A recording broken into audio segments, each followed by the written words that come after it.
You're driving a quiet road in Philadelphia when your headlights sweep across the weeds and catch a cardboard box. Inside is the mystery that would haunt a city for 65 years. A little boy with no name. Detectives paper the city with flyers, even stuffing them into gas bills. And still, silence. For decades, he's America's unknown child, until a drop of DNA whispers a name, Joseph. But the truth about who hurt him and why may be darker than anyone expected. It's February 25th, 1957. The outskirts of Fox Chase, a Philadelphia neighborhood. A college student spots a battered JCPenney bassinet box dumped in the brush off a Susquehanna road. Inside is a boy, no older than 4, carefully wrapped in a cheap blanket. Police are stunned by the details. He's malnourished, has a recent haircut, trimmed fingernails, and small scars. Someone had cared just enough to groom him, but not enough to save him. Detectives go all in. Over 400,000 flyers are printed, tucked into utility bills across Philadelphia. Gas company employees are the unexpected messengers of a desperate manhunt. Tips pour in, but none lead to a name. They find a blue corduroy cap, a child's scarf, and a monogrammed handkerchief near the scene. Each feels like a key, but every lock stays shut. The press calls him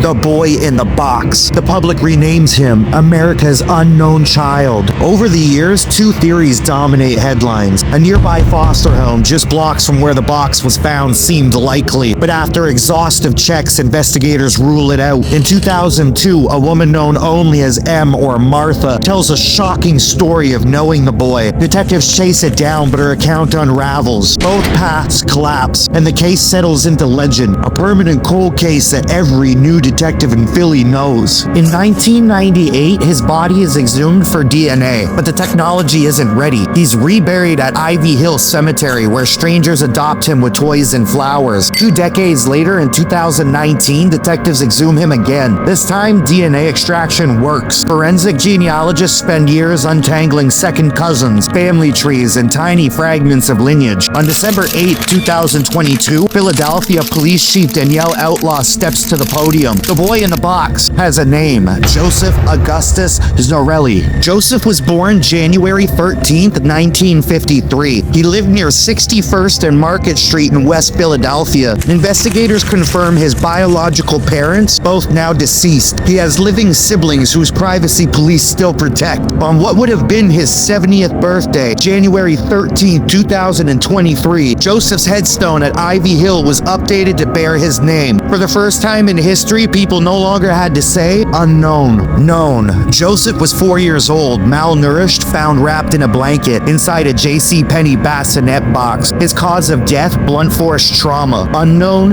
who inflicted the injuries, where Joseph spent his last days, and why no one, not neighbors, not family, ever came forward. The homicide file remains open. Detectives insist that there are people alive today who know the truth. At Ivy Hill Cemetery, visitors still leave flowers, toy trucks, even handwritten notes. For decades, strangers grieved for a child with no name. Now they whisper Joseph as they set down their gifts, but justice hasn't come. His case is still unsolved, still active. If you know anything, no matter how small, contact Philadelphia Police. Remember his name, Joseph Augustus Zarelli, and subscribe to the Static Veil, because sometimes the most important stories are the ones that refuse to stay buried.